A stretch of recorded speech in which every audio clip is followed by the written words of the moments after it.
Во время молитвы я видел ясное видение. Дверь в здании, но с другой ее стороны не комната, а выход в другой город. Я сразу получил понимание, что через такие двери Божьи люди будут перемещаться в другие места на земле. Это не единственный способ для перемещения, но именно этот будет распространен в ближайшем будущем. Что делать с этой информацией? Как минимум, нужно начинать молиться о таких дверях. «Господь, открой передо мной двери для перемещения в те места, где мне нужно быть». Если мы будем так молиться, то вероятность, что это произойдет, выше, чем если мы не будем молиться. Однажды я молился, чтобы во снах перемещаться к больным людям и служить им. Ведь это удобно, если ты не имеешь свободного времени, чтобы посещать людей в больницах и домах. И вот что произошло после этого. Я уже слышал много свидетельств, где люди рассказывали, что во сне к ним пришел Дмитрий Лео, возложил руки, сказал слово или дал какую-то инструкцию, и после того, как они проснулись, обнаружили, что исцелены. То есть это не было случайностью или эмоциями. Я думаю, что тема перемещения не настолько мистична, как многим кажется. Бог легко может перемещать своих людей вот такими чудесными способами. Я верю, что это видение – подсказка для нас и инструкция.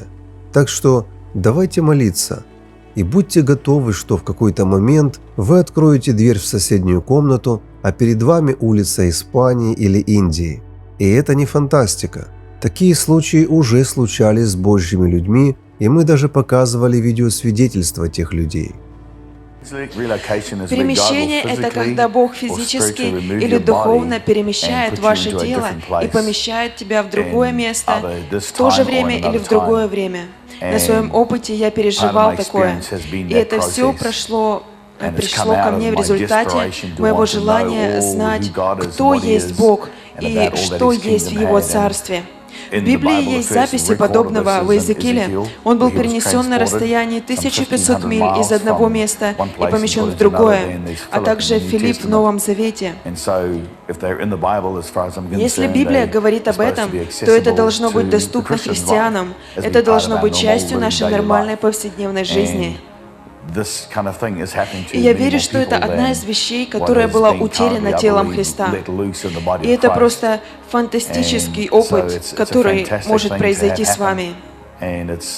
Это периодически происходило со мной в течение последних 11 лет. Я не всегда об этом рассказывал, потому что иногда приходилось молчать в силу каких-то традиций. Но я видел и вижу, как Бог двигался. Я верю, что это прекрасная вещь, которой теперь нужно поделиться. В моем самом раннем опыте я всегда жаждал физического доказательства. Перемещение – это передвижение с одного места в другое через ворота Царства. И обычно я видел туннель и мощный поток света, который перемещал меня. В этом процессе я научился распознавать некоторые знаки. И у меня никогда не было возможности оглянуться назад, чтобы понять, ушел ли я физически своим телом, но я точно был перенесен. В одном из моих первых опытов я был перенесен в пустыню и разговаривал с одним индусом. Он хотел узнать о Царстве Божьем, и я говорил с ним около часа. Возвратился я назад через портал, который просто появился внезапно в атмосфере. И я был просто должен пройти через появившуюся дверь. Я набрал в ладонь песка, чтобы забрать с собой как доказательство, но Господь проговорил ко мне очень ясно: если ты заберешь это с собой обратно, ты никогда больше не отправишься в подобное путешествие снова. Поэтому я выбросил тот песок.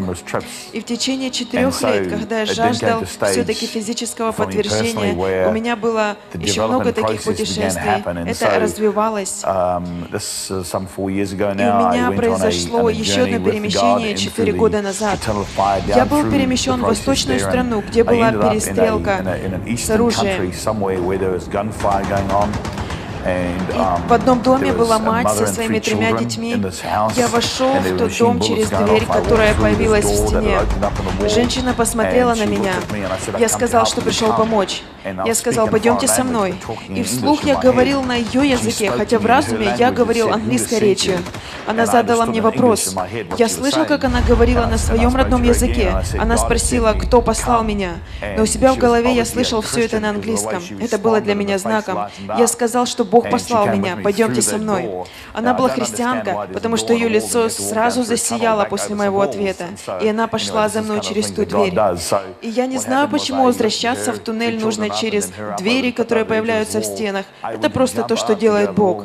Я подсадил ее и 3 детей в туннель, и когда хотел запрыгнуть сам, мои руки соскользнули, я об что-то ударился грудью и упал на спину. Я приложил свои руки к груди. И в этот момент я очутился в своей комнате, лежащей на полу, на спине, с руками на своей груди. Я пошел спать, и когда я проснулся утром, там все еще была синяя полоска, след от этого удара у меня ниже груди. Это было физическое доказательство моего перемещения.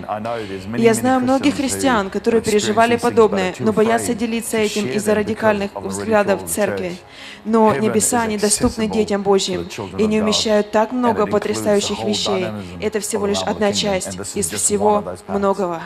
Слава Господу за такие полезные инструменты!